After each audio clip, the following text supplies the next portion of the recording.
Good afternoon, everybody. If we can have everyone's attention, please.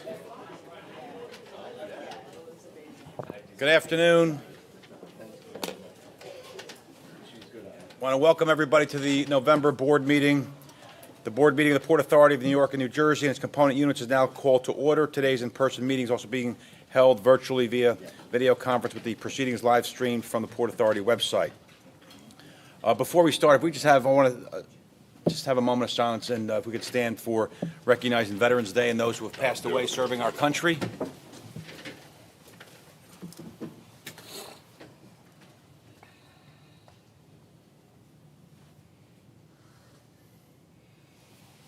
Thank you. On November 5th, the Audit and Finance Committee met in executive session. The commissioners also met in executive session earlier today to discuss matters related to the security or public safety, matters related to the purchase, sale, or lease of real property where disclosure would affect the value thereof or the public interest, and matters involving ongoing negotiations or reviews of contracts or proposals. For our first order of business, extraordinary order of business, we're going to introduce our capital plan. But before we do that, we're going to actually take a look back 10 years ago. It's crazy to think that from 2017 to 2025, the capital plan that was formulated back in 16, put in play in 17. And I think it's important for the public and the Port Authority itself, the commissioners, to understand what has happened in the past, and it's kind of set a template for the future. And obviously with this next capital plan discussed today and adopted in December, it's going to chart a course for the Port Authority for the next few decades. The investments made by the Port Authority, the capital in the previous capital plan and those in the current proposed one will only serve to strengthen this region's infrastructure and allow a customer experience and advance projects that will serve for generations to come. Better than me saying it, I think words could do a better justice to it. We have a video teed up that's going to speak to both the capital that we are finishing up on and the projected capital. If we can roll the videotape, please.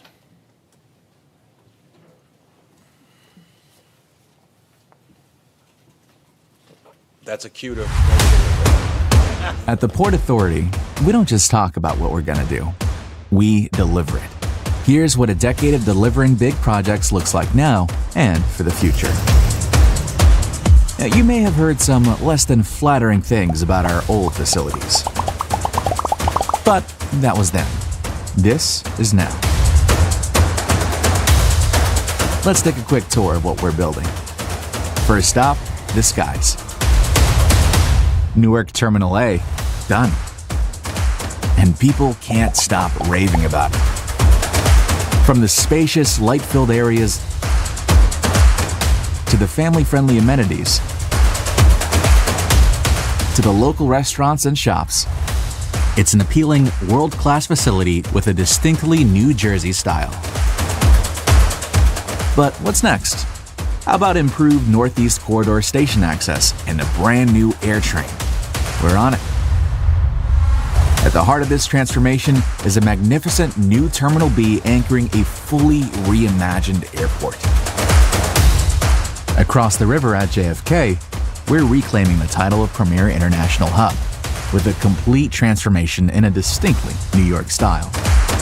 At $19 billion and more than 3/4 privately financed, it's the largest public-private partnership in the country.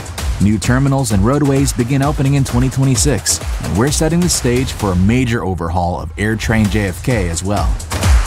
And let's not forget about a whole new LaGuardia.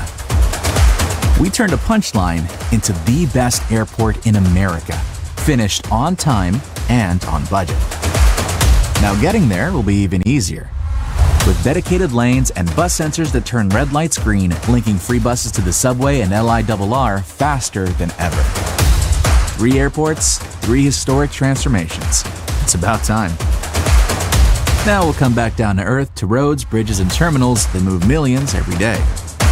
The Midtown Bus Terminal is being fully replaced with a bright, airy facility that travelers will appreciate rather than endure. Designed around people, not just buses, the best-in-class hub will replace the outdated 75-year-old station with a 21st-century gateway for customers, keeping idling buses off neighborhood streets. It's more than a new terminal. It's a whole new era. We're also upgrading and repairing major bridges and tunnels to keep them safe and reliable for generations to come, including a comprehensive rebuild of the George Washington Bridge. Next up, we're going from roadways to railways. Path's historic investment in new tracks, state-of-the-art signals, and more has been laying the groundwork for better service, and the payoff is here. Starting in 2026, Path will run more trains, especially during rush hours and on nights and weekends. All this means more reliable trips, more frequent trains, and a much better experience. And finally, to the harbor, where the region's economy meets the world. We're strengthening the East Coast's largest port, restoring wharfs and berths, streamlining truck routes, and keeping the global supply chain moving through our shores. Across facilities, we're investing in sustainability and resilience for a changing world. As the steward of the World Trade Center campus, we never forget what's at stake. So as we build, we're making a record investment in security to keep our facilities and millions of passengers safe every single day. So how do we fund these major investments? We're self-financed. We receive no taxpayer money from New York and New Jersey. Every dollar comes from our own revenues and business partners. Over the past decade, we've shown that we can take on ambitious, hard projects and get them done. Now, we're advancing a critically needed capital plan to make historic investments in the coming decades of regional growth, restoring what's aging, strengthening what's essential, and building what's needed. This isn't about promises. It's about pride in building better for our region, and proof that we're delivering the progress that New York and New Jersey deserve. The Port Authority of New York and New Jersey is building infrastructure that works for you.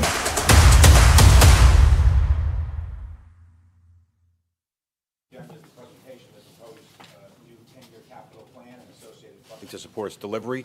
The presentation will include the process by which the Port Authority will solicit public comments on the proposal, including public hearings in both states.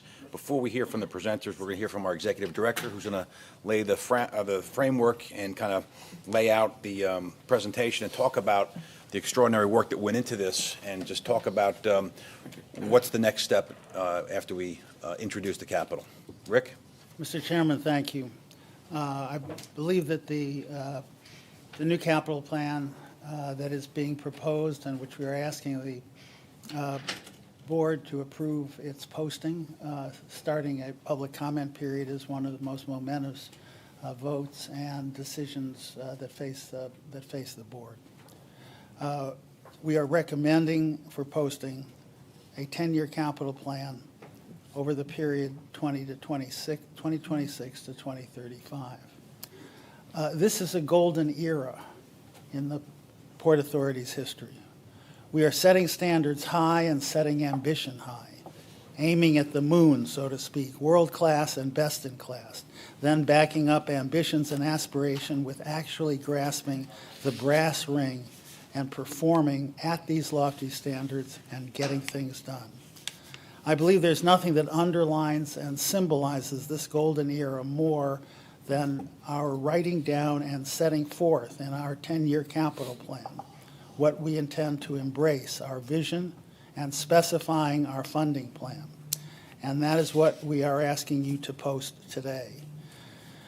But to set forth our brick and mortar vision and to plan for the next 10 years requires setting this in context within the framework of each of our operating divisions, where we have gotten to over the past 10 years, what projects we have finished, what projects we have started and will now continue and which we commit to complete, and what projects we will start new and where we will get to over the next 10 years. In summary, the proposed $45 billion 2026 to 2035 capital plan would continue the agency's strong momentum and finish what was started in the 2017 to 2026 plan and more. We are committed to delivering next-generation, reliable, resilient infrastructure now and in the future to keep the region moving as it continues to grow and thrive. Sustained investment in our critical assets is essential to ensure that the region's infrastructure keeps pace with growth and resilience needs. Financially, the Port Authority is self-sustaining. As you will hear multiple times, we receive no funding from either state, no taxpayer funding from either state. We raise the funds needed to operate, construct, and improve our facilities from our own operations. 2/3 of the Port Authority's revenues are generated from non-toll, non-fare sources. It is important to remember that the Port Authority has been navigating one of the most difficult operating environments in its history. COVID erased $3 billion in revenue over a 24-month period, forcing capital spending delays, cost-cutting measures, and we are still recovering from those times. Inflation, supply chain shocks, and tariffs drove up the cost of steel, concrete, and electrical components. Rising interest rates increased borrowing costs. Lack of federal COVID relief or PATH, combined with severe reductions in ridership, further increased PATH's financial reductions. Despite these headwinds, the agency continued to move forward with the vast majority of our ambitious agenda that we laid out in the 2017 to 2025 capital plan period. I would now like to turn the podium over to Derek Utter, our Chief Planning Officer, to continue the story of not only what has happened in the 2017 to 2025 period, but what are the key elements of our new proposed capital plan. Derek? Great, thank you, Rick. And I'll be the leadoff hitter here because I'm going to start to introduce at a high level some of our accomplishments in the last decade and touch on the framing of the next capital plan. And then I'm going to ask each of the line department directors, in most cases, to come up and talk about each of their areas. So to start off with, over the past decade, we have delivered on an unprecedented wave of renewal. I think the video that you just saw captured a lot of it. But if you look at the projects that we have completed over the last decade, there's a lineup that is quite unbelievable in terms of our history. So we talked about the transformation of LaGuardia Airport from worst to first, a wholesale rebuild. Terminal A at Newark was constructed and has also been an award-winning 5-star terminal. Those are 2 of the 3 in the country that have been awarded that designation. At the Tunnels, Bridges, and Terminals, we secured all the federal and local approvals and broke ground on the Midtown Bus Terminal, $11 billion project. We also built a new Goethals Bridge. The seaports, we raised the Bayonne Bridge. We also entered into terminal operator agreements that secured significant amount of private investment in the seaport.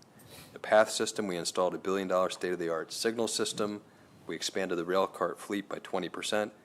And we increased capacity and implemented 9-car service.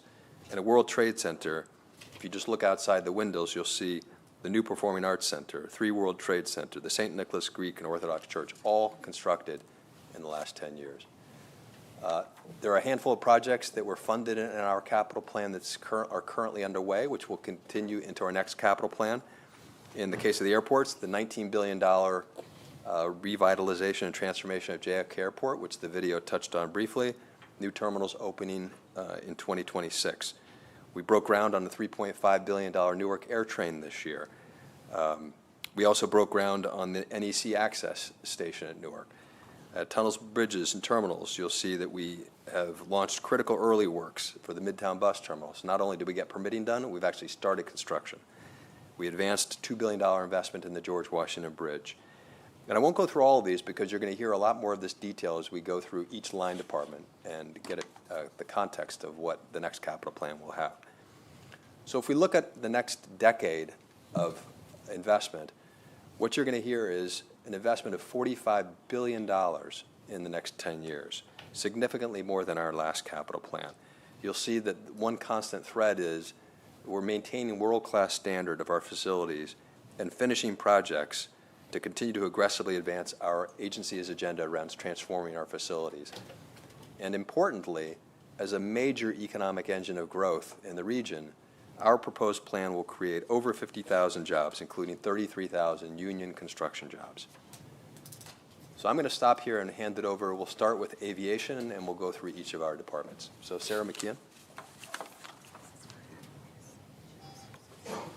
Thank you, Derek, and good afternoon, Commissioners.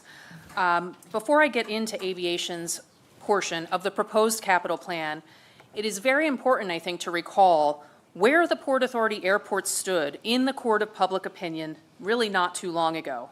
Simply put, our airports left a lot to be desired, and the press made sure to make us aware of where we stood in their opinion. That said, I'm very proud to say that the $30 billion of total investment, which represents a combination of both Port Authority capital and private venture money, made a huge transformation in how we are perceived, and now we are known for being best-in-class airports, worthy of the region that we represent. And satisfaction with our airports goes way beyond the headlines. LaGuardia and Newark, as the first two airports to start their total transformations, continue to be recognized by world-renowned organizations, including LaGuardia being named the UNESCO Pre-Versailles Best New Airport in the World, and Newark Terminal A being named by Skytrax the best new terminal in the world at the time that they opened. In addition, both airports have achieved the 5-star coveted Skytrax rating that represent two of only 3 airport terminals across the United States that have achieved that 5-star rating. In addition, LaGuardia was just named for the 2nd year in a row as Forbes Travel Guide. They received the Forbes Travel Guide Award for being the best airport in America. These awards and many others are a testament to the total transformation that has been brought to our system of airports under the existing capital plan. Because that is really what this existing plan allowed us to achieve, this total paradigm shift to being a world-class system of airports. Again, our unprecedented $30 billion public and private investment has yielded these tremendous results.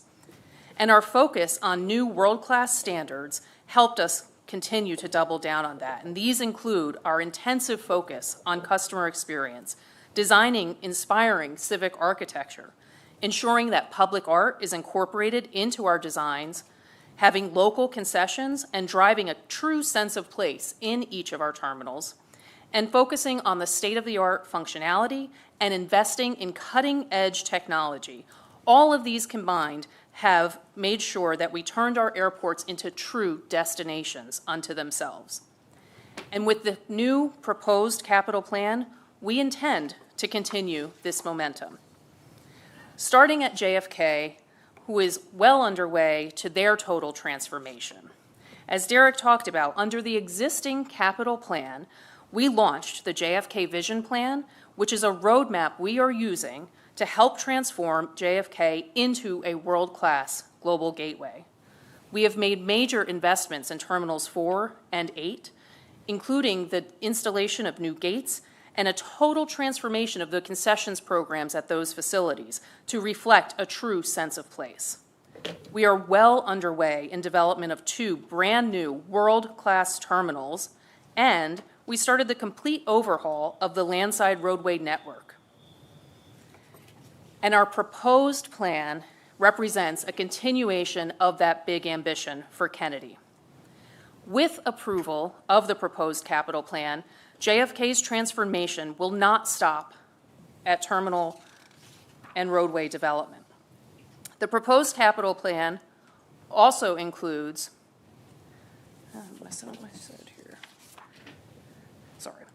It will include the completion of both Terminals 1 and Terminal 6, brand-new, world-class terminals, and a complete overhaul of a simplified roadway network, making access to JFK easier than ever before. Further, with approval of this plan, JFK's transformation will not stop at the terminals. It will include major investments in JFK's AirTrain facility and system, which would provide a brand-new, state-of-the-art AirTrain facility that it doubles capacity to meet demand and provide a world-class experience for AirTrain passengers. In addition, we will also be adding a new world-class restaurant to support the JFK taxi drivers, who are a critical lifeblood and support provision in delivering that world-class customer service for our passengers at JFK. Here is a picture of the progress that we've made on JFK Terminal 6 under the existing plan. And we have ambitions to complete this brand new terminal with the approval of the plan. We will deliver a light-filled, technology-enabled, best-in-class international terminal that will be on par or better than the award-winning LaGuardia's Terminals B and C and Newark Terminal A. The first gates for this terminal should be opened in 2026. And again, a picture of the progress we've already made at JFK Terminal 1, also well on its way to completion. Our ambition is to complete the final phases of construction under this new capital plan and open this world-class global gateway that will welcome passengers from around the world, delivering the absolute best in customer service with soaring ceilings, stunning views, and best-in-class customer amenities. Terminal 1 will be ranked among the top airport terminal facilities around the globe. This record-breaking facility will open in 2026. Simply put, the proposed capital plan that would fund the promise to deliver a global best-in-class JFK, an international airport that is worthy of the region that we serve. At Newark Liberty International Airport, we aspire to continue building a world-class airport that is ready to serve passengers for decades to come. And that effort has already started. Under the current capital plan, Newark saw tremendous transformation, including the opening of the stunning, award-winning Terminal A, the publishing of Newark's vision plan, laying out a roadmap for how we will complete Newark's total transformation. We designed and started construction of a completely new, state-of-the-art AirTrain system, and we started construction of the NEC Station Access Project, which will provide a crucial connection from the community surrounding the airport to the airport. Newark Terminal A, that's pictured here, is the very cornerstone of Newark's transformation. We are proud of what Terminal A represents and all of the awards that it has won, including being named the best new airport terminal in the world by Skytrax when it opened, winning the UNESCO Prix Versailles Award for exterior design, being one of only 3 airport facilities in North America to receive a 5-star Skytrax rating, and being certified by the U.S. Green Building Council as a LEED Gold certified facility. This terminal is bright, filled with public art, and embodies a real New Jersey sense of place. In other words, it embodies everything that we strive to do for our entire airport system. And our proposed capital plan for Newark is intended to carry on that extraordinary success of Terminal A. With this proposed plan, we seek approval to further invest in our terminals. Specifically, we intend to develop a brand new, world-class Terminal B, an international facility designed to our new world-class standards. We intend to expand award-winning Terminal A to meet the demand that will be coming to Newark and continues to grow. And we intend to update and expand Terminal C to ensure that it continues to serve passengers at the highest level. The proposed capital plan also includes intention for us to invest in non-terminal infrastructure. Specifically, we look to complete the construction that is already underway on the brand new state-of-the-art AirTrain, which is scheduled to open in 2030. We look to complete construction of the NEC Station Access Project, again to provide residents of Newark and Elizabeth a direct connection to the airport. We intend to also make airfield improvements that will increase throughput and reduce delays. And we will design and construct a totally new, simplified roadway network to help ease access to and from Newark Liberty. This picture is a rendering of what the new Terminal B could look like with approval of the new plan. It shows a highly connected international terminal built to meet world-class standards. The terminal will be capable of accommodating larger aircraft, and will be developed with technology that will allow for seamless transition of passengers throughout their journey. Our ambition with this proposed capital plan is to deliver a fully transformed Newark Liberty International Airport designed to meet the needs of modern air travelers with flexibility to accommodate changes in technology and air travel that are to come. If approved, this plan will ensure that investments are made to put Newark Liberty on the world stage as a global leader in international travel facilities. On to LaGuardia, which represents truly the best of what we are capable of in delivering as an airport system. Investments made in our current capital plan led to LaGuardia Airport for the second year in a row being named the winner of the 2025 Forbes Travel Guide Best Airport in America. And this comes as no surprise. Terminal B, which you see pictured here, was the first Port Authority terminal to be redeveloped, and it continues to set the bar high. It is an iconic, world-class terminal that is one of only 3 North American airport terminals to be rated 5 stars by Skytrax. And Terminal C, pictured here, the completely new best-in-class terminal that exemplifies what it means to deliver world-class customer service. Terminal C is filled with stunning passenger amenities that offer surprise and delight around every corner, and technology that makes a passenger's journey essentially seamless. That said, at LaGuardia, we do not rest on our laurels, and our proposed capital plan for LaGuardia has big ambitions. With the proposed plan, we seek approval to replace Terminal A, developing a world-class terminal that preserves the iconic history of the Marine Air Terminal Rotunda. We also seek to complete critical improvements to the Q70 bus service, ensuring fast, free, and frequent bus service is available for connecting passengers to public transport options. We also seek to design and construct an innovative and appealing pedestrian connection between Terminals B and C to maximize flexibility for passengers at the airport. Finally, to ensure we continue to support the critical driver community who literally drive a big part of our world-class customer experience, we also seek to deliver a new taxi driver amenity building in LaGuardia Terminal B. Just as important as our infrastructure goals, we have placed a high priority on ensuring that passengers have access to safe and legitimate modes of travel while on our airports, and that hard-working drivers of taxis and for-hire vehicles are able to access our passenger base without interference from illegal solicitors. That is why, with approval of the proposed capital plan, we will embark on a mission to dramatically decrease the activity of predators who harass passengers by offering illegal rides and who steal business from hardworking drivers at our airports. Known as Operation Legal Ride, we will leverage best-in-class technology to drive meaningful enforcement and deter illegal solicitation of our passengers. We are committed to working directly with the Taxi and Limousine Commission, as well as with the driver community, to ensure effectiveness of this major effort.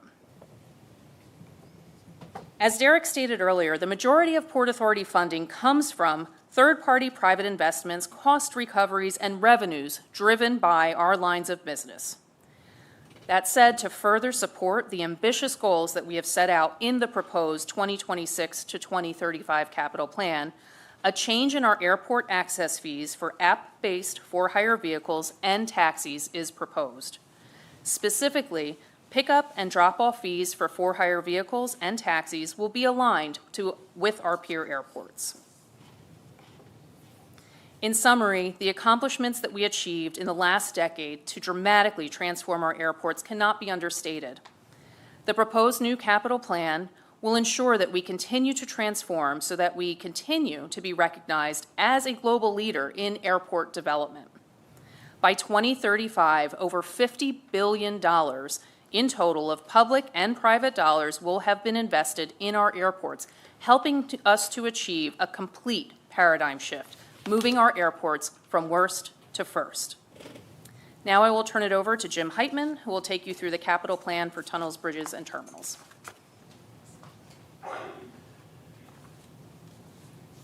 Good afternoon, Commissioners. I'm excited to be here to talk about our ambitious proposal for tunnels, bridges, and terminals. Next slide. Oh, I'm doing that. Sorry. So, as Sarah did, we want to first talk about what we were able to accomplish and get started in the 2017 to 2025 capital plan. One of the most difficult things wasn't, in fact, building a project, it was starting the project. And that has to do with our bus terminal, which you're going to hear about. But we also, in this time frame, we rebuilt and raised the Bayonne Bridge. We completely built a brand-new Goethals Bridge. We got started on a $2 billion major rebuild of the George Washington Bridge, which is 60% complete at this point in time. And we implemented cashless tolling, which greatly reduced traffic and cut emissions and reduced accidents by over 57%. In addition, the Holland Tunnel, with damage from Hurricane Sandy, was repaired, and we put in resiliency measures to protect the tunnel in future storm conditions.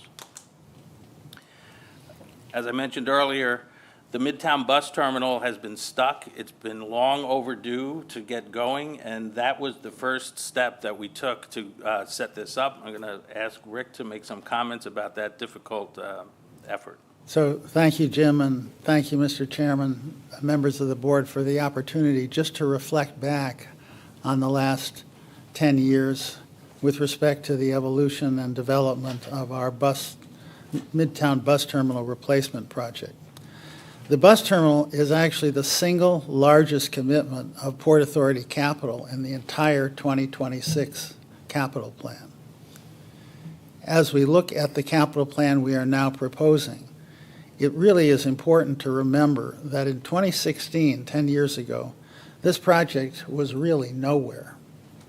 Only controversy and disagreement.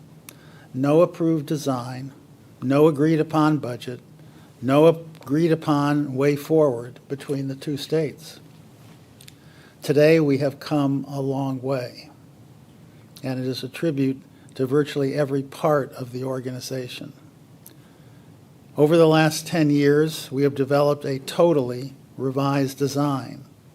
We have agreement between the two states. We have the support of the 5 elected officials whose districts encompass the bus terminal, and we have the support of the community boards.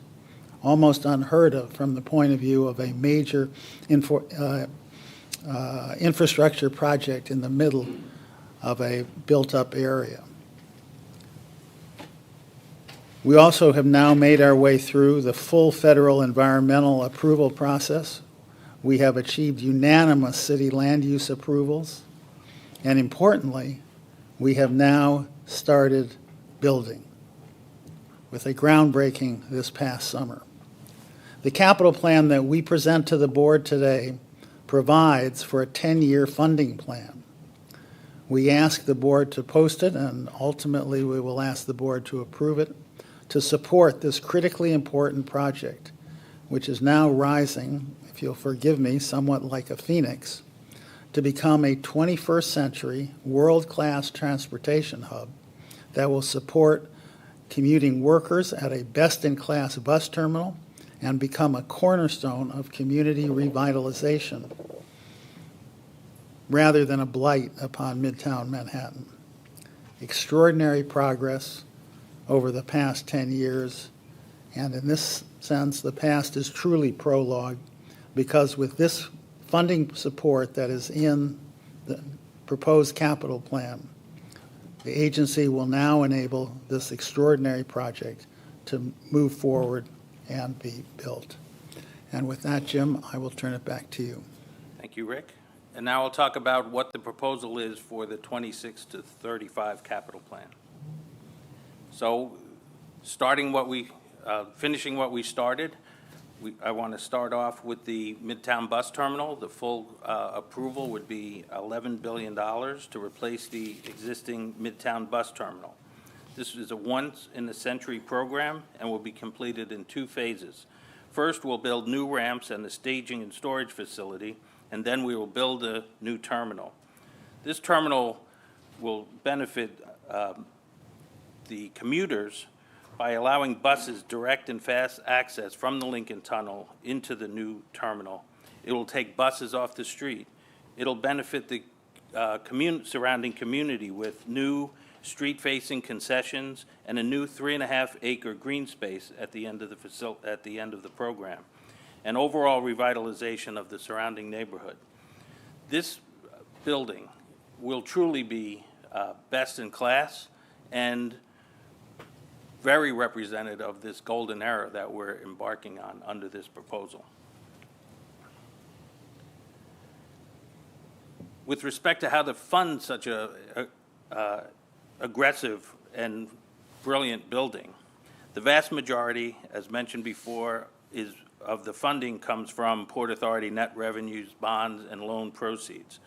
In addition to support for the construction and the operation and maintenance of this new facility, the 2026 to 2035 capital plan proposes updated carrier fees charged to bus companies operating at the facility.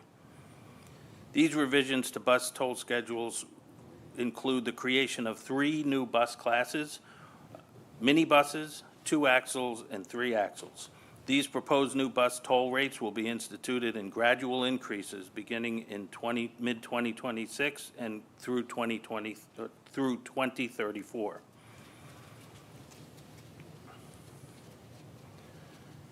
In addition to the bus terminal, the proposed 2026 to 2035 capital plan would also drive major state of good repair projects at our crossings, further advancement of Restore the George program and other elements to build on the work that we started, and also major rehabilitation work for the Lincoln Tunnel Helix and Outer Bridge Crossing, and planning for the replacement of those assets in the plan beyond in 2036 to 2045. Funding for our crossing, the proposal in the 2026 to 2035 capital plans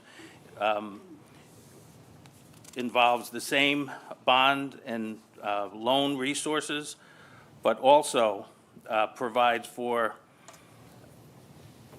new phase-out of the current Easy Pass discount program for autos and motorcycles offered during the off-peak hours. The phase-out would take place over 4 years, starting in 27, with a 50-cent reduction, followed by 50% reductions in the discount over the following 3 years. The discount program, is important to note, does not change the Staten Island discount program. The truck discount at off-peak hours will remain unchanged, and the calculation of the Easy Pass peak rate for autos will remain unchanged. So with this proposal, it will have an equal impact as we've achieved at the airports and the other facilities that you're about to hear about. And with that, I end my portion of the presentation and turn it over to, is it Beth? Oh, Clarell, thank you.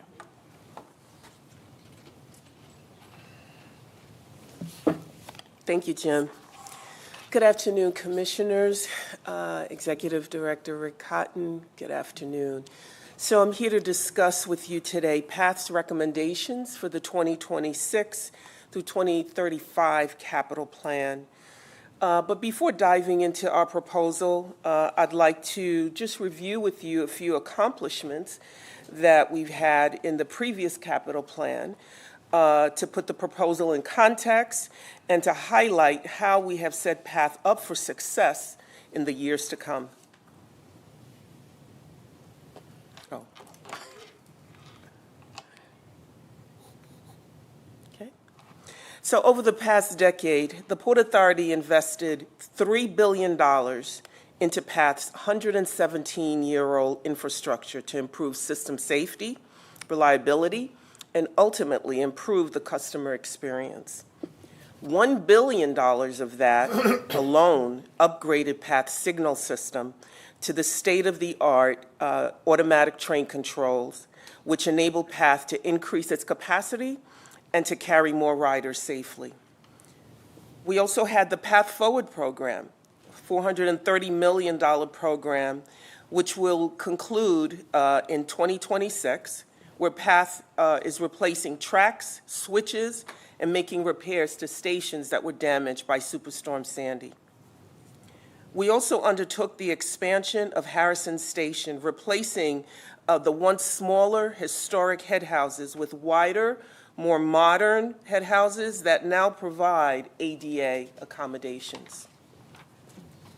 In the middle of COVID, at the lowest point of our ridership, PATH pursued the procurement of 72 new additional train cars to expand its fleet by 20% and enabled, for the first time in PATH's history, 9-car train service on the Newark World Trade Center line. During this plan, we also repaired numerous assets damaged in Superstorm Sandy, such as stations and electrical substations. These improvements to our infrastructure position PATH to be more resilient to face future storms.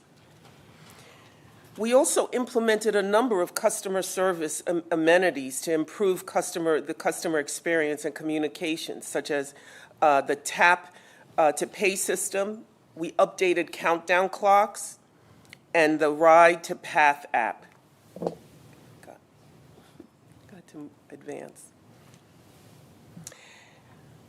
As a result of these investments and accomplishments, PATH was awarded the 2022 Outstanding Public Transportation Agency Award by the American Public Transportation Association, or otherwise known as APTA, which is the leading trade group in North America for transit agencies.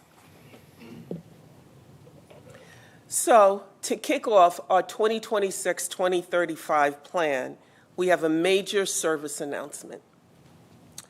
So as a result of the previous investments and previous accomplishments in PATH, we are proposing one of the largest service improvements in PATH's history. The proposed 2026-2035 capital plan will drive more frequent rush hour service, more frequent late night weekend service, and for the first time in 25 years, direct weekend service on all 4 lines. In addition to the new service increases, PATH is proposing major infrastructure improvements for the uptown tunnels, as well as new switches, new tracks, to promote faster, safer, and more reliable service. Further, PATH is also proposing a major investment to reinvent our fare system, gates, to combat fare evasion.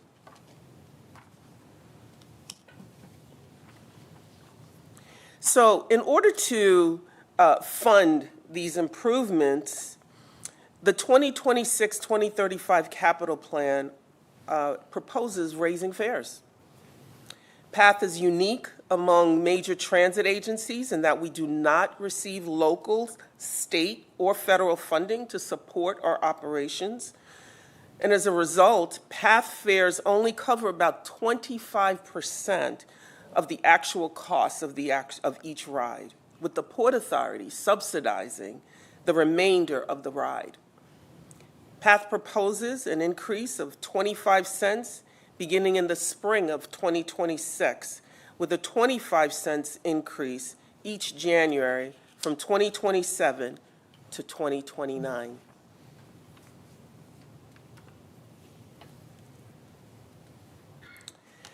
Finally, we also want to take steps to combat fare evasion.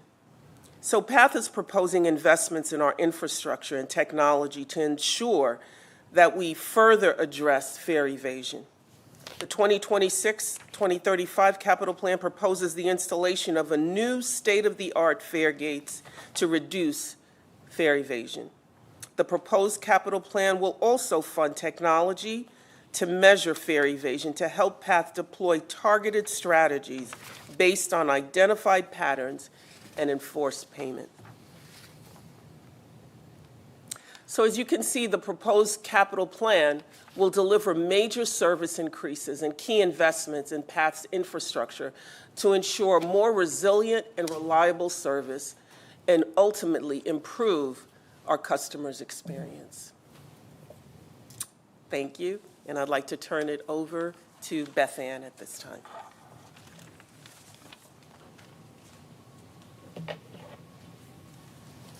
Thank you, Clarell, and good afternoon, Commissioners, Executive Director Cotton.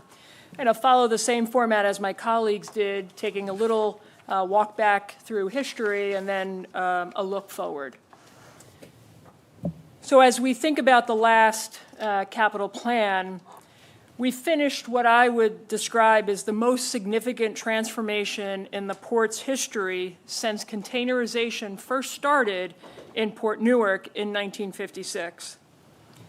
We handled volume that was not expected to be seen until 2030, and we did so without congestion. We became the second busiest port in the United States, and we retained our position as the East Coast's busiest seaport. As Derek said earlier, we restructured terminal leases to drive private investment, and we now have 3 of the 5 leases completed, with 2 more on the horizon. And we've also gained ownership of the Howland Hook Marine Terminal in Staten Island, and with that expansion, the terminal operator would have the ability to almost double the capacity of the terminal, which is now New York State's only large international container terminal. Continuing, we've heard about the raising of the Bayonne Bridge. While it's listed as a Tunnels, Bridges, and Terminals project, it was really done for the port in order to allow larger ships to pass underneath. And we did that combined with completion of the dredging of the channel to 50 feet in partnership with the Army Corps of Engineers. Combined, both of those projects represented over $3 billion in investment. We also completed the 4th of our on-dock rail facilities. We were the first port in the nation to develop an on-dock rail facility. We now have 4 with the completion of the terminal in Bayonne, giving us a capacity to handle 1.5 million containers per year that are reaching destinations in New England, Eastern Canada, and the Midwest. And during this previous capital plan, we also planned, engineered, and started construction with the help of federal funding, a wholesale rebuild of the Port Street Corridor. And it's important to note, I think, that the Port Street Corridor is just one of 2 entrances to the Port Newark Elizabeth Port Authority Marine Terminal, which sees over 500 vehicles, 50,000 vehicles per day in the port. So our proposed capital plan represents what is the next major transformation in the port. With your approval of the plan, we will be able to support continued private investments in what is the must-call port on the U.S. East Coast. We serve 46 million consumers locally and many more via our rail network. We will also be able to restore and replace our over 60-year-old wharf and berth structures, and we'll do so with state-of-the-art concrete-filled steel pipe piles, which cannot be affected by the marine borer who has which has really destroyed our old timber piles. And we'll make further investment in strengthening our rail operations, which will improve fluidity and efficiency while also expanding capacity. And then finally, with your approval of the capital plan, we will complete construction of the Port Street corridor, which will finalize all of the investments that we have made in roadways over the last 2 decades in the Port Newark Elizabeth Port Authority Marine Terminal, which will reduce traffic and improve safety, as those roadways were first built and constructed in the 1940s. And we'll also advance deepening of the harbor to 55 feet. And while I know I just mentioned that we just completed the deepening to the 50 feet, before we were even done with that project, we were receiving ships larger than what was originally ever anticipated. So with the deepening to the 55 feet, there will also be safety and efficiency improvements that would be generated in order to handle even larger vessels today. And that project also would be done in coordination with the Army Corps of Engineers. Again, with your approval of the proposed capital plan, we expect these investments in the port to create even more job opportunities, strengthen trade, and support the national economic security, keeping the port competitive and the region's economy moving. And I would note just finally that since the beginning of the previous capital plan to just last year, total port-related jobs have increased by 45%, while personal and business income in the region has grown by 36%. So I would expect that through this next capital plan and these investments, we would be able to see equal opportunities for both jobs and personal and business income. So with that, I'd like to hand it over to Jolene to talk about the World Trade Center.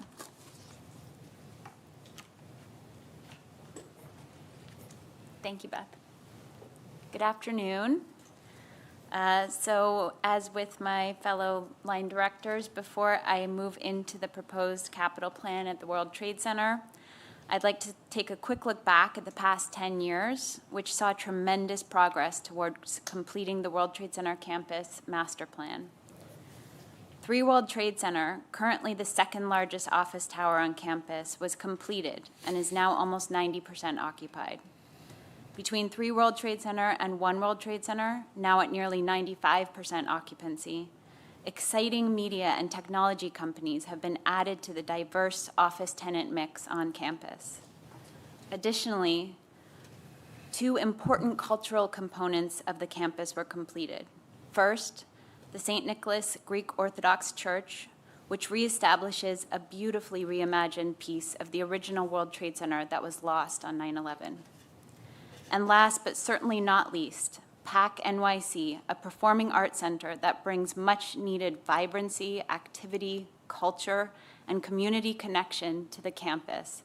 Whether you're seeing a show in the state-of-the-art theater, enjoying a meal at the world-class restaurant, catching a free performance at the lobby stage, or engaging in a pop-out activation on a nearby plaza or sidewalk. As we look forward to the next 10 years, the proposed strategy at the World Trade Center for consideration by the board is to complete the vision by supporting the addition of the final remaining pieces of development and solidifying the status of this place as a hub of activity and a vital connection point for the region. The proposed capital plan at the World Trade Center has 2 primary objectives.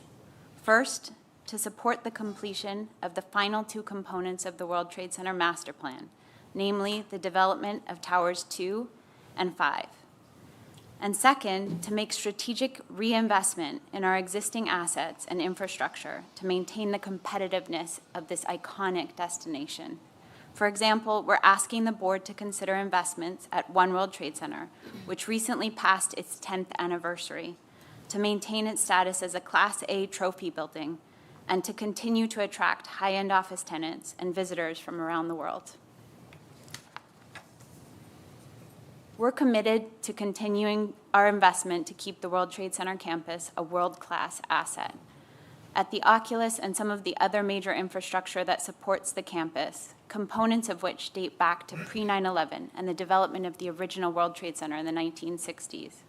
Strategic investment will enhance efficiency, resiliency, sustainability, functionality, and overall attractiveness, with the goals of continuing to draw people in, keep them engaged, and keep them coming back again and again.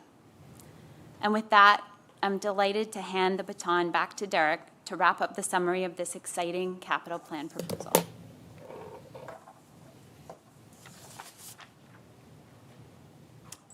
Great, thank you, Jolene, and thanks everyone who had a chance to present and walk you through their department.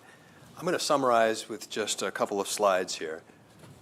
One, to put in context and remind everybody what we're talking about in the next capital plan. So $45 billion capital plan. If you exclude the support for Gateway, it's $42 billion of direct spending on our projects.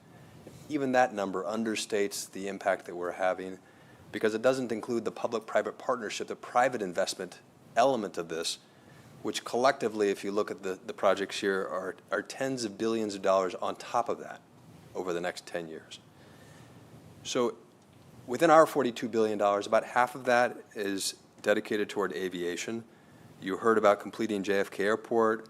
You heard about at JFK, a dramatic overhaul of the AirTrain stations, a replacement of the cars, and expansion of the car fleet.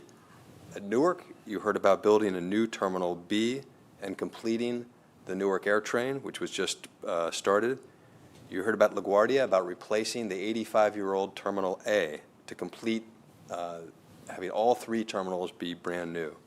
And you heard about streamlining the fast, frequent Q70 bus line. In their tunnels and bridges, you've heard about completing the $11 billion Midtown bus terminal in this capital plan, completing and advancing the restoration of the George Washington Bridge with another $2 billion, or a $2 billion program, completing that, and fully rehabilitating the Outer Bridge and the Lincoln Tunnel Helix. At the seaports, you heard about driving private investment, over $1.2 billion of private investment at our container terminals. You heard about restoring the 60-year-old wharfs and berths, which will be replaced. You heard about completing the Port Street Corridor project and advancing and deepening of the 55-foot maintenance program. At PATH, you heard about major service increases at all 4 lines. So that will be something that customers will begin to see very soon.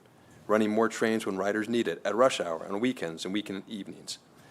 And installing new state-of-the-art fare gates and launch a war on fare evasion. At the World Trade Center, you heard about completing the last pieces of the campus, including the construction of a new Tower 2 and a new Tower 5, and continuing to invest in One World Trade Center. So I just want to remind you, this is a once-in-a-generation opportunity to continue to deliver world-class facilities and finish projects which have been started.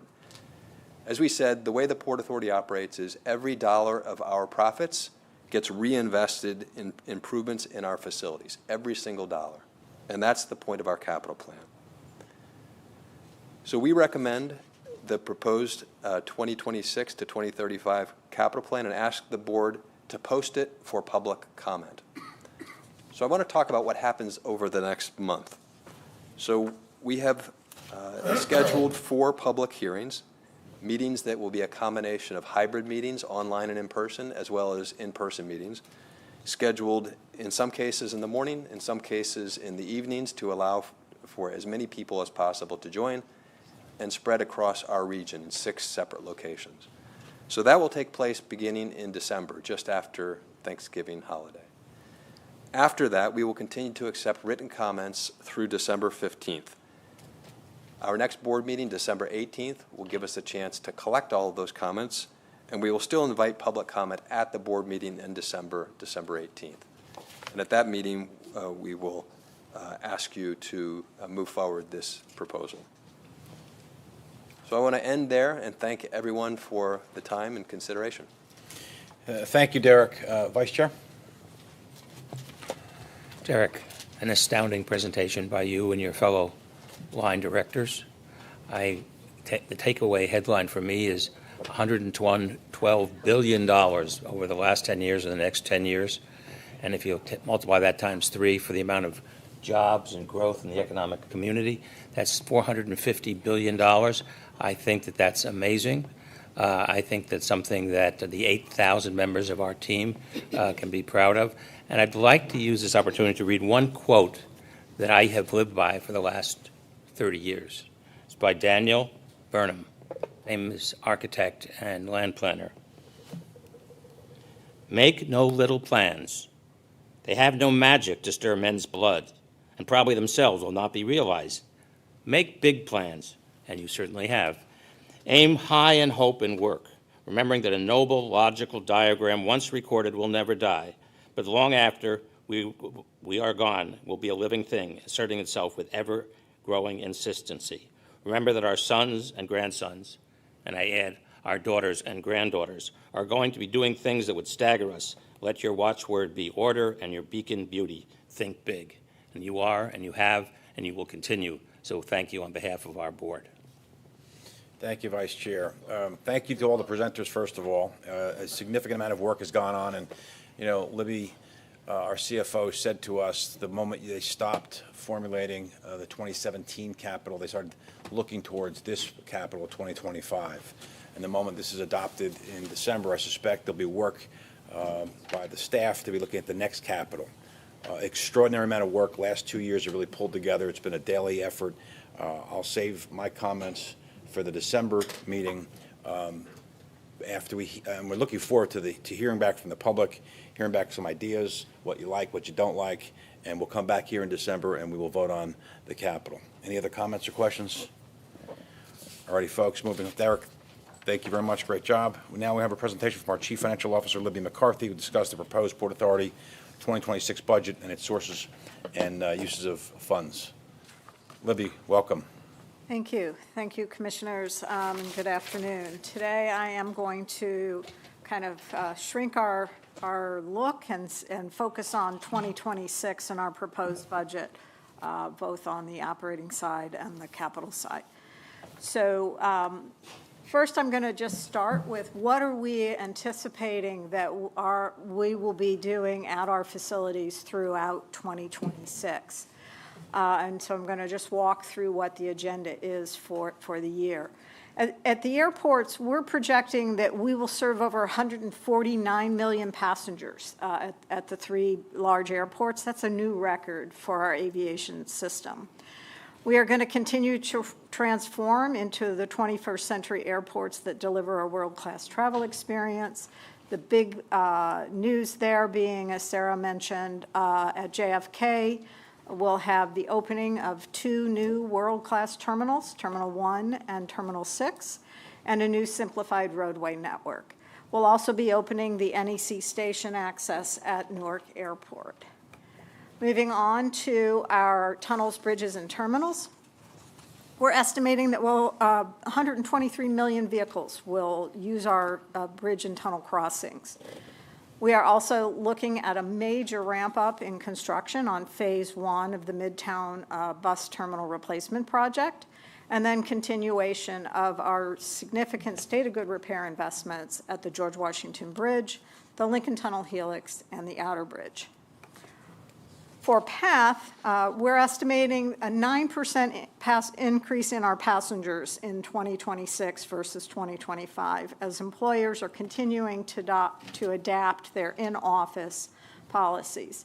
We're expecting 64 million riders, a new high since 2019, and across the year an average of 78% when compared to 2019 levels. As Clarell just mentioned to you, we'll be rolling out those significant service expansions, both on the weekdays and weekends to address customer needs and rider requests, including that direct service on weekends from Jersey City to Midtown Manhattan and Hoboken to World Trade Center, which has not been provided since 2001. We'll have the completion of the Path Forward Modernization Program and the full rollout of the tap-to-pay fare payment system. At the ports, we're expecting throughput of 8.5 million TEUs, continuing our leadership position in the U.S. ports, improvement in truck traffic flows and reduction in congestions with completion of the investment in the Port Street Corridor Program. And then at World Trade, we're expecting 60 million visitors on the campus and working to maximize the vibrancy of the campus by supporting our partners and hosting community events and artistic performances. So with that as our backdrop, we also looked at what were we going to need from a security and safety perspective for this budget. We will be providing, this proposed budget provides $1.1 billion for our safety and security programs. That's an additional $54 million or 5.2% when compared to 2025. The proposed budget will provide the police department and the civilian security resources necessary to respond to the evolving threat environment and provide world-class safety and security. This supports our over 2,000-person police force. Also, a critically and ever-evolving threat for us is the cybersecurity environment. And we are investing in our strengthening and enhancing our cybersecurity defense programs, including funding of our 24/7 Cybersecurity Operations Center, third-party risk assessments, expanding and enhancing our programs, and focusing on resilience and disaster recovery solutions for our systems. And then also looking at this across all of our facilities, we looked at our sustainability and resiliency budgets to support and deliver on both our agency's net zero roadmap and make sure that the necessary resiliency investments are made in this environment of increasing frequency and intensity of extreme weather events. So the proposed budget will include funding to advance the net zero emissions future, funding to advance our reduction of direct greenhouse gas emissions by 50% by 2030, continued replacement of our fleet so that we have a 100% light-duty electrification by 2026, expand the agency's solar power investments across our facilities, and then, as I said, put dollars toward the resilience of our assets so that we can meet those changing weather impacts going forward as a result of climate change. So what does that translate to? It translates to a $10.1 billion 2026 proposed budget. I'll focus you first on the right-hand side of this page.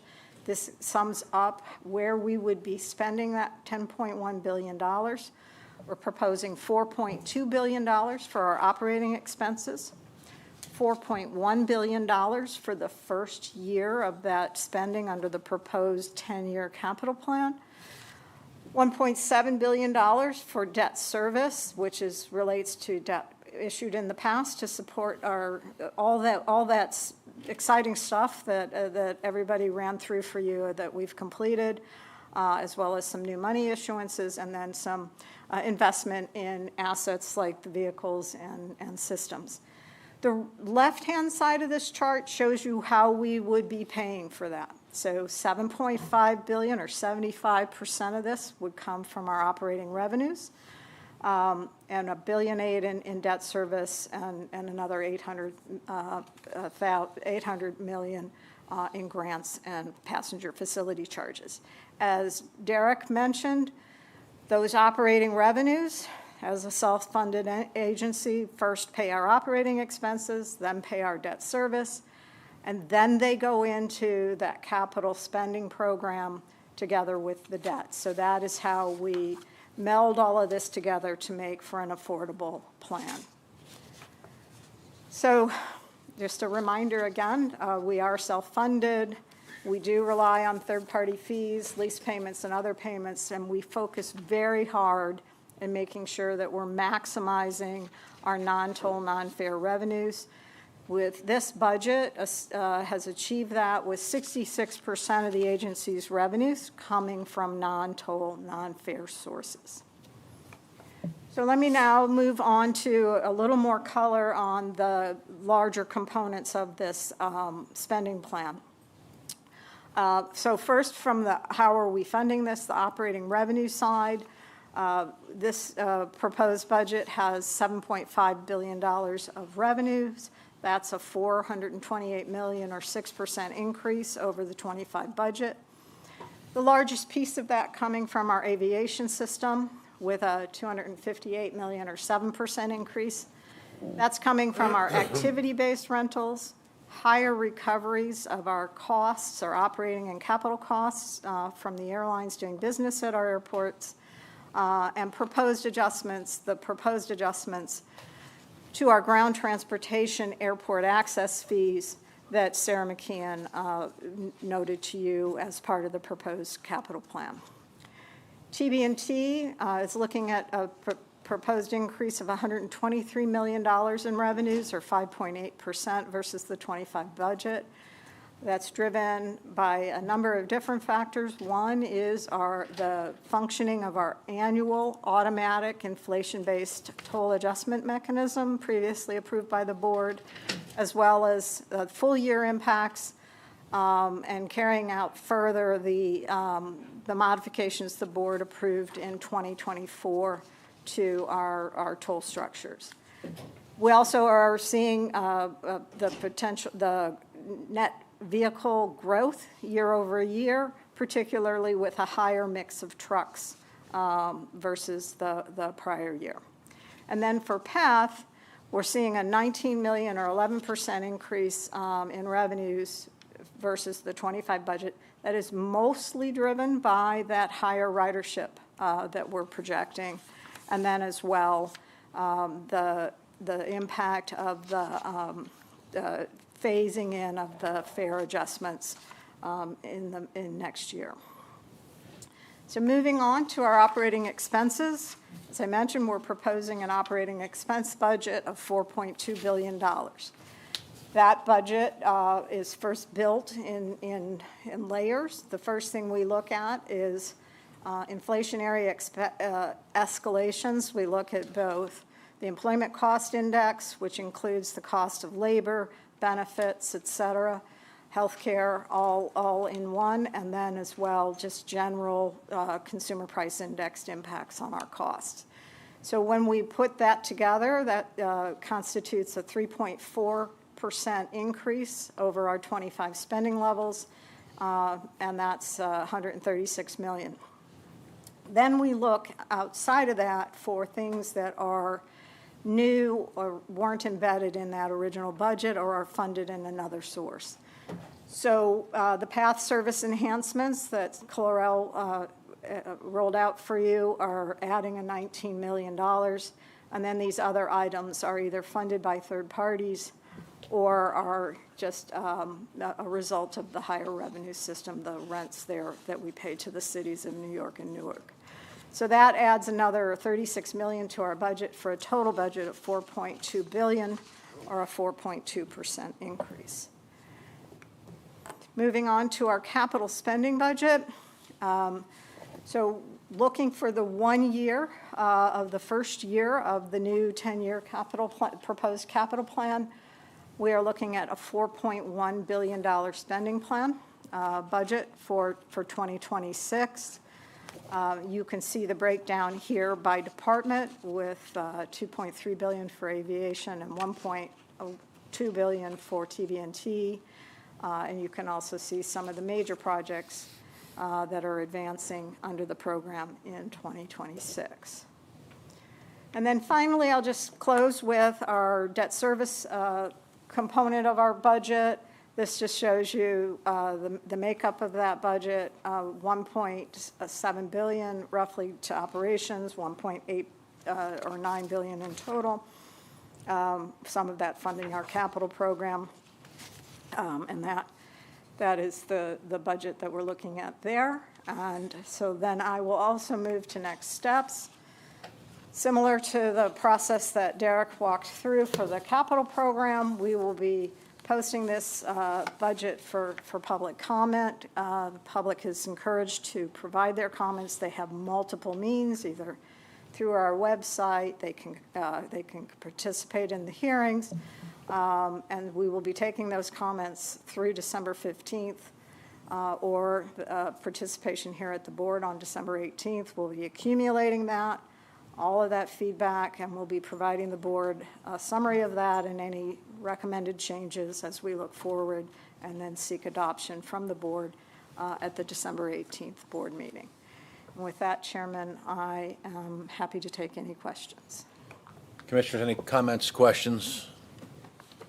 Libby, extraordinary job. We will obviously talk about this in December when we adopt the budget. Looking forward to the comments and questions from the public. And those comments and questions are taken very seriously, and we will address any concerns or ideas that you have and incorporate them in final adoption. All righty, moving ahead, we're going to hear from our Executive Director, Rick Cotton, on his monthly report. Rick? Mr. Chairman, I'm going to just have one comment, which is to point out to the board that an enormous amount of effort and work has been poured into both the development of the proposed capital plan and the development of the proposed 2026 budget. I commend them both to the board. Look forward to the board's consideration of them on a final vote basis in December. Okay. Thank you, Rick.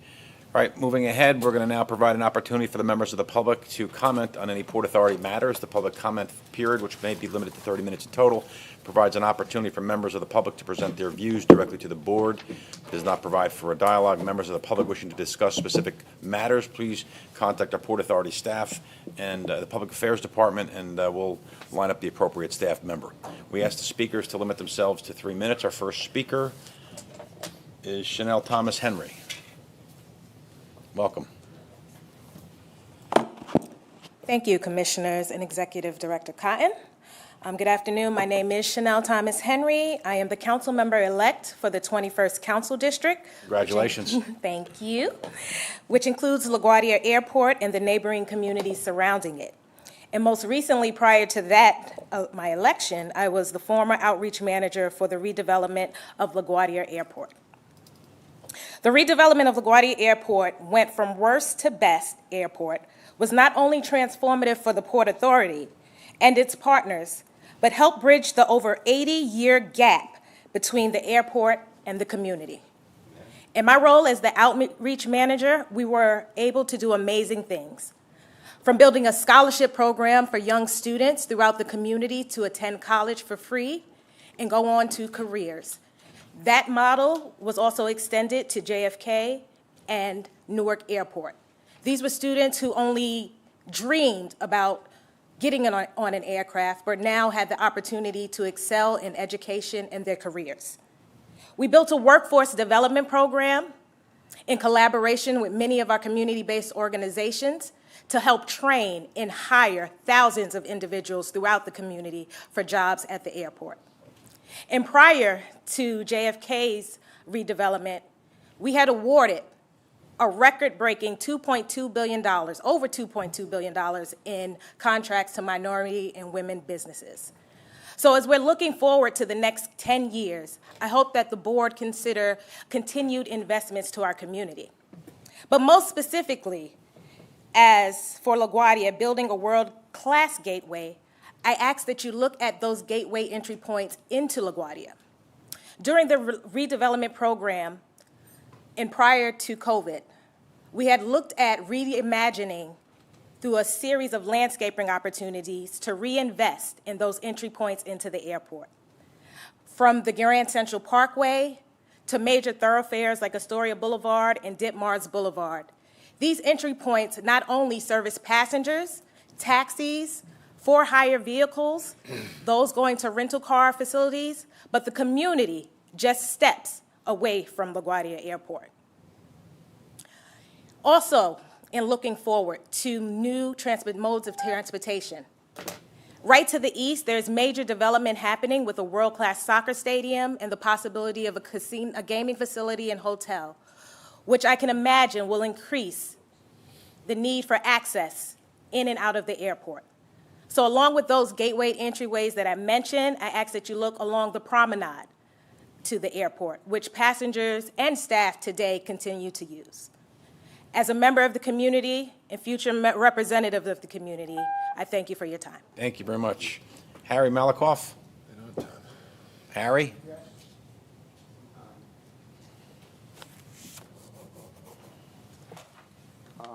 Good afternoon. Good afternoon. And thank you for taking the time to hear my concern. My 9-year-old granddaughter lives in New Jersey but attends elementary school in Manhattan at the school where her mother teaches. Every school day, she travels to and from school via the PATH train. For almost all students in New York and New Jersey, free or subsidized transportation to a school is a basic support provided by their local governments. But because my granddaughter crosses a state line, she falls into a gap where no one takes responsibility. Providing free or discounted PATH pass for young children commuting to school would be a small cost with a large impact. It would promote equal access to education, relieve financial pressure on working families, and ensure that children, especially young ones, can travel to and from school safely with predictable and reliable transportation. A 9-year-old child going to school should not be penalized because of a boundary between two states, New York and New Jersey, which already cooperate on many aspects of transportation, obviously through the Port Authority. Extending that cooperation to include school-aged children would be a simple, humane, and equitable step. So I'm asking that you provide either free or heavily discounted transportation to young children going to school on the PATH train. I want to thank you for considering this request to make our regional public transit system fairer for all students, including those who cross the river each day just to learn. Thank you. Thank you. Greg Murphy? Greg How will Murphy? I ever hear what, if anything? You'll hear back from us. Somebody will reach out to you. Greg Murphy? Nobody. Murray Bowden? I didn't see Murray. Anybody see Murray? No. Aaron Glazer? Aaron Glazer? Jack? I see Jack. Here I am. Hey, Jack. Good afternoon, Good afternoon. Board, Executive Director Cotton, Mr. Chairman. Thank you. Thank you for these updates. Granted, I knew I was going to have to rewrite what I wrote the night prior, but I'm going to have to do a lot of review over the next month, as are you and as are a lot of people in our area, to look at what you've put forward. But I do want to thank you and all the people that went into putting these, the budget, the capital plan together. It's a tremendous amount of work. I heard from some PA members, they made sure that I heard the major updates for PATH, and the choice to put dates on those things, I really appreciate, because rather than this vague, obscure idea of an improvement at some point in the future, I and all of Hudson County Complete Streets can speak to the rider community and say, these are the bits of information we've gotten, and this is what we should expect. So I and the whole campaign are going to review the documents you've released. I'm sure we'll find something to complain about, don't worry. But I will come here and say one thing I had planned to say, which was, the campaign asks for a better path, improved off-peak headways. Sounds like we're getting to that, and the extension to EWR. I know that this has been pushed back. There was COVID, there were all sorts of things. But as you mentioned before, that as soon as the last capital plan was finished, you're already planning the next one. I'm hoping that's what we can do for EWR, because unlike a project, which has challenges, a goal has steps along the way. So I know that there might be things in between us and a one-seat ride for New Jersey and Lower Manhattan to EWR. Sounds pretty nice, right? There might be steps along the way, but they're not challenges, they're opportunities. And when we have goals like this that are worth pursuing, as I believe the EWR extension is, we prioritize it and figure out how we get there. So not looking for instantaneous movement on that. I'd like it, but I understand the confines of reality. But it's my job to come up here and say, hey, let's keep that as a goal, because a goal is something you strive for and not a chore that you have to do. But just a general, you all are doing quite a bit, and I congratulate you on all the things released. Again, the station expansion at EWR, the bus terminal, good things happening. So thank you very much. Jack, thank you for that. And Jack, we've listened to you and people like you with those path improvements. I'm sure you saw those things on the screen there were direct result of you and people like you coming up and having really productive conversations. So more in December. Thank you, Jack. Beatrice Bofill. Hello, good afternoon. Thank you for the opportunity to speak. I'm also with Hudson County Complete Streets. I haven't also fully digested all the new information, but it's pretty exciting to hear that we have expanded service. So thank you very much for listening. As you're saying, you are listening to us. I want to reiterate about the one-seat ride to EWR and just take a step back and take a global look at this idea of sustainability that was mentioned earlier and being able to travel in a way that reduces our footprint. So there are many riders that don't take a car to get to the station. Maybe they ride a bike. And we have things like Uni, the Uni pods. I don't know if you're familiar with those. They're really fantastic. You have them at a lot of the stations. I would encourage an expansion of these facilities that allow you to park for free in a safe place. And also to encourage protected bike lanes arriving to the stations. That last mile to get to the station is so important.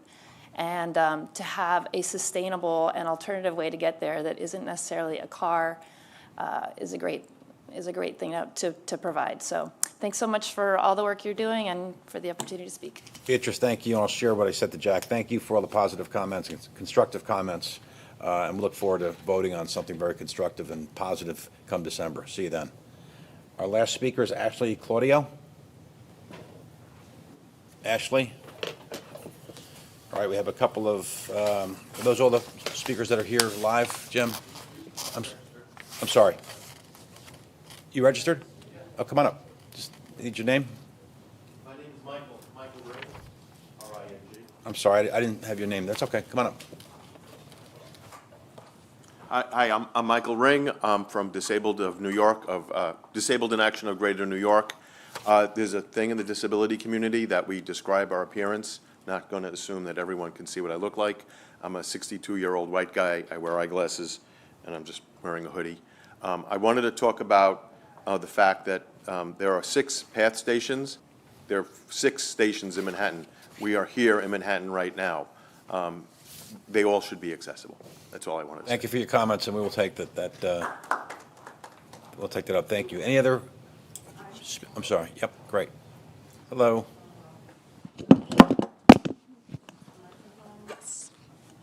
Testing. Great. Good afternoon. My name is Elizabeth Valdez, and I am the systems advocate at the Brooklyn Center for Independence of the Disabled. And I'm here today also to speak about the Port Authority capital plan and to urge the port to make all New York City PATH stations fully accessible, including 9th Street, 23rd, Christopher, and 14th Street, which remain inaccessible. Accessibility in public transportation is not just about convenience, it's about equity, independence, and opportunity. For too long, people with disabilities like me, parents with strollers, older adults, and others with mobility challenges have struggled to navigate our city simply because so many stations lack elevators and accessible features.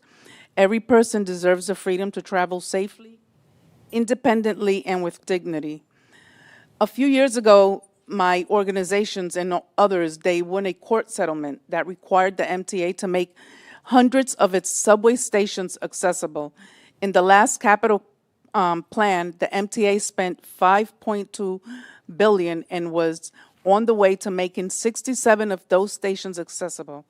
One of those stations is the 14th Street station at 6th Avenue, where elevators recently opened, but the PATH station there is not accessible, and it should be. And shockingly, your current capital plan does not seem to include any plans to install elevators in any of the 4 inaccessible New York City PATH stations, and that's including 14th Street. If the MTA can do 67 stations, you can do 4.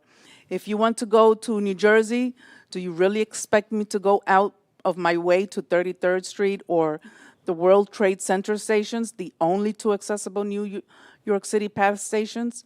The 14th Street station and the other PATH stations are essential for thousands of New Yorkers every day, yet without accessibility, you shut out a significant portion of our community.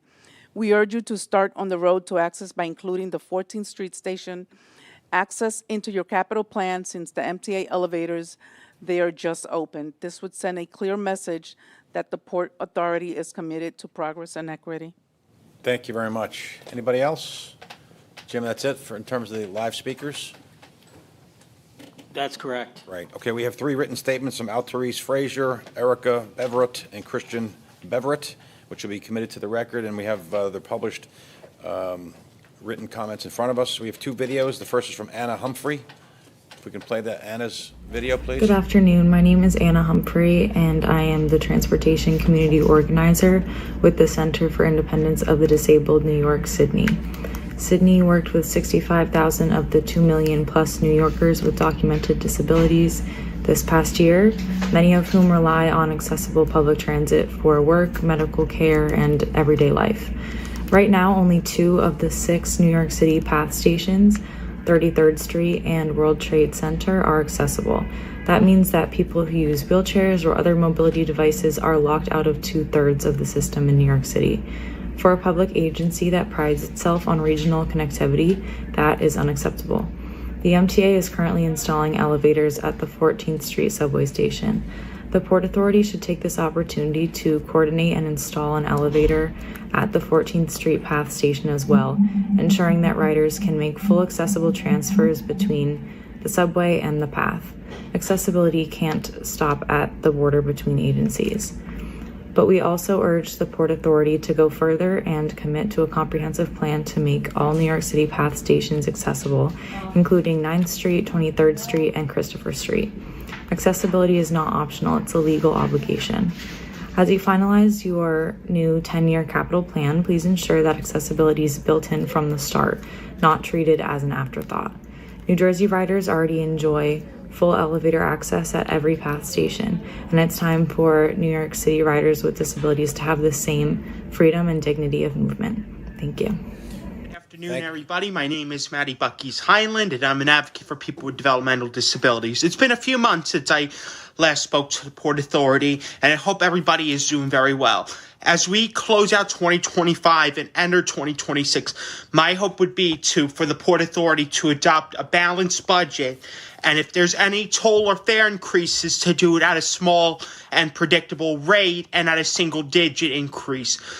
I wish I could be with you all on this November or in December 18th at Jersey City, but I have the Trans-Siberian Orchestra concert to go to. So I hope to see you all again in 2026. So with that being said, everybody, happy holidays and may God bless you all. And I'm going to do this like they did in the Arsenio Hall show with Burton Richardson. I'm going to introduce, turn back over to Chairman Kevin J. O'Toole.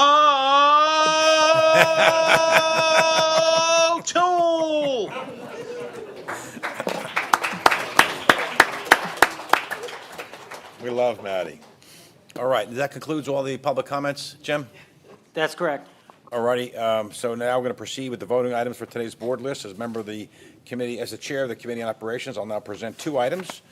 First item finalizes the direction for public review and comment on the proposed new 10-year capital plan and proposed funding to support the delivery of the plan. Prior to making the motion, do we have any recusals? There are none. Questions or comments from the commissioners? May I have a motion, please? So moved. Second. Roll call. Chairman O'Toole? Yes. Vice Chairman Linford? Yes. Commissioner Bollwage? Yes. Commissioner Dominguez? Yes. Commissioner Eve? Yes. Commissioner Fine? Yes. Commissioner Helmy? Yes. Commissioner Kelly? Yes. Commissioner LaBarbera? Yes. Commissioner McCabe? Yes. Commissioner McCabe? Yes. Commissioner Richardson? Yes. I think we're good, Jim. That's everybody? Yes. Great. All the votes are in order. The item has been approved. Last item authorizes a new 11-year lease with Harbor Freight Transport Corp. for its continued occupancy of approximately 12.7 acres of Port Newark.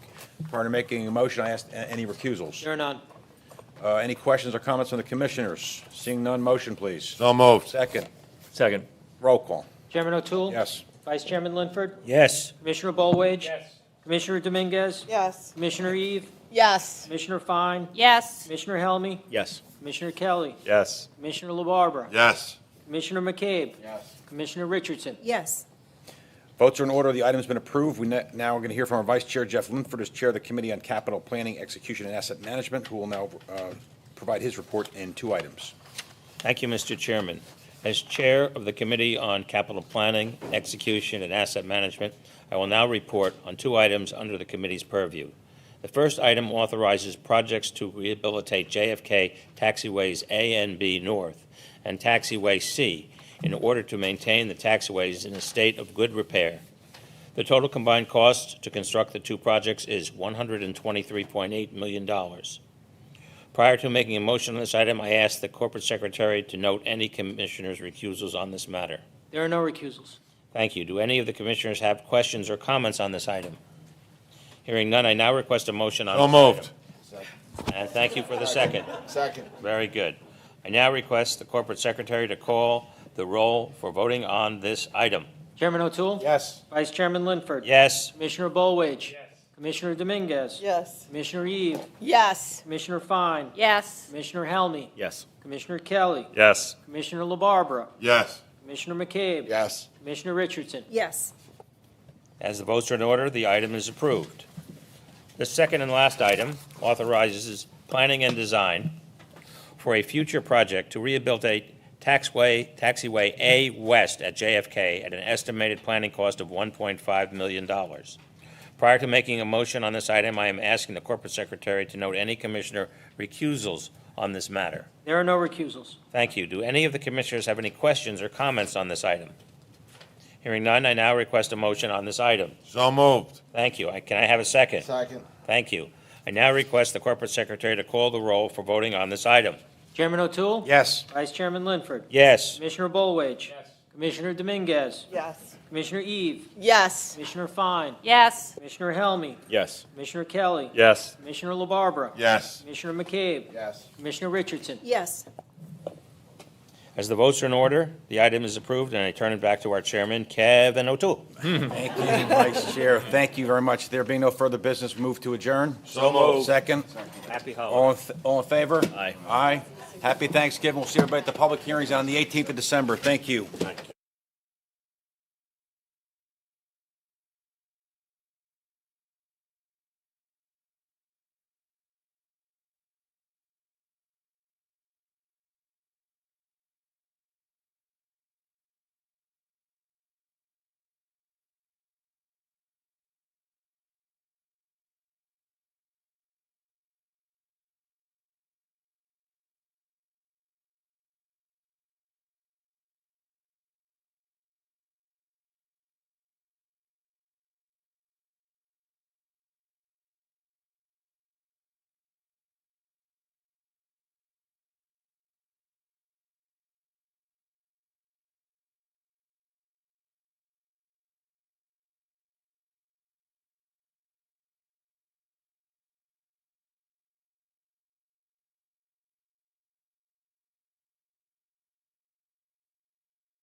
Good afternoon, everyone. We'll start our Q&A. Our first question is Ashna Shah with Bloomberg.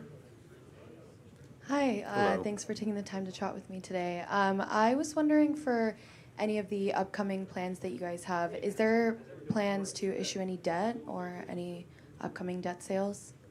We got Libby? Libby. Just when you got comfortable, Libby.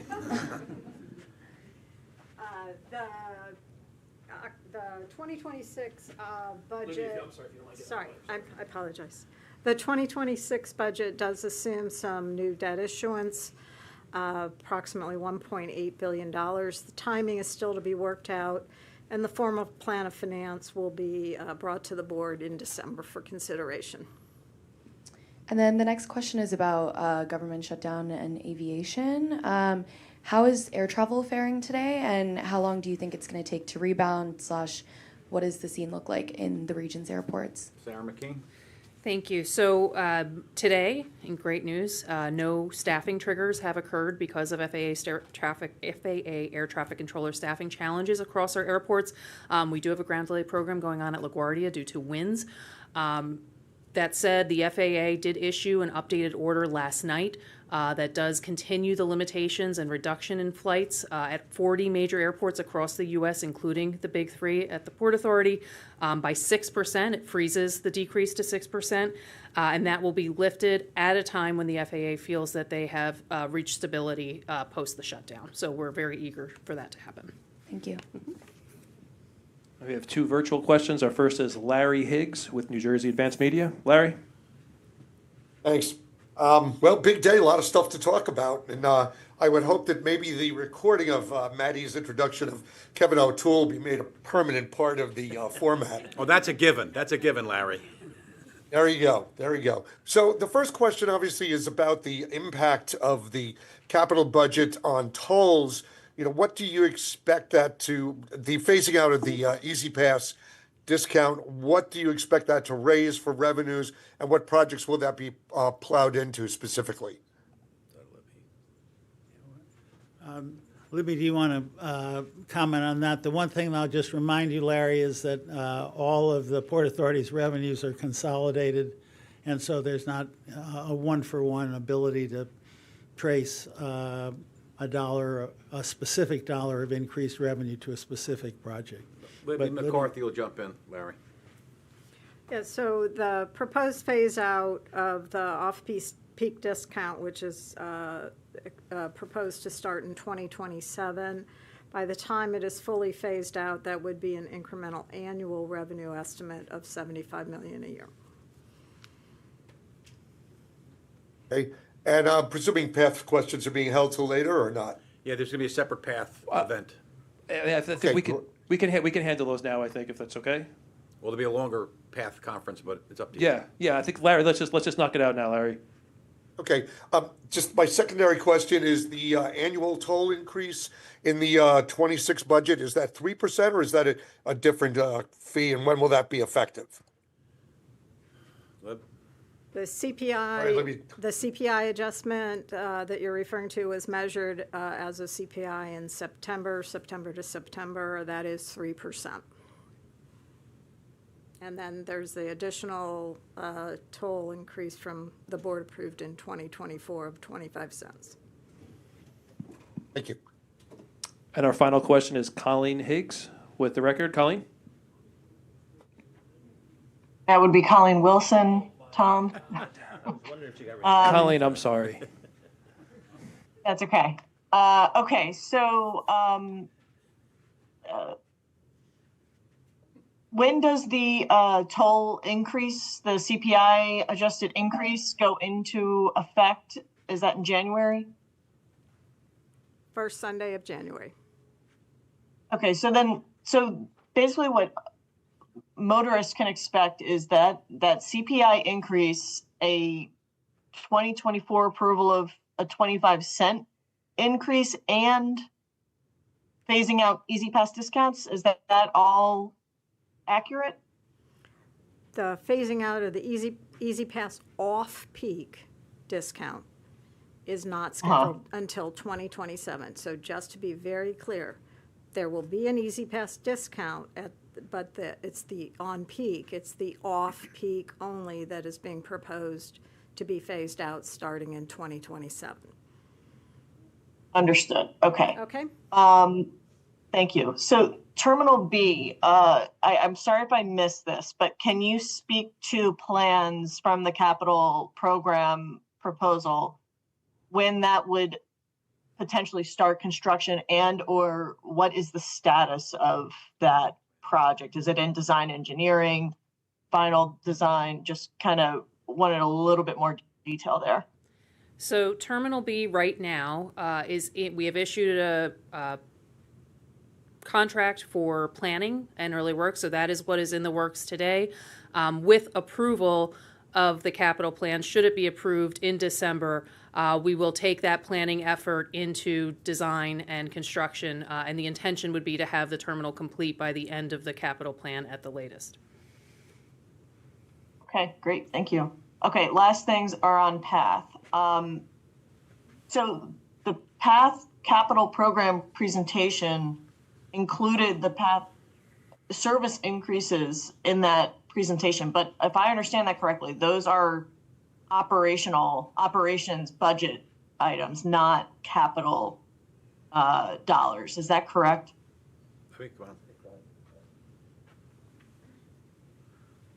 That is correct. So the 2026 budget assumes $19 million of incremental cost related to the PATH service improvements that are starting in March. Okay, March. Thank you.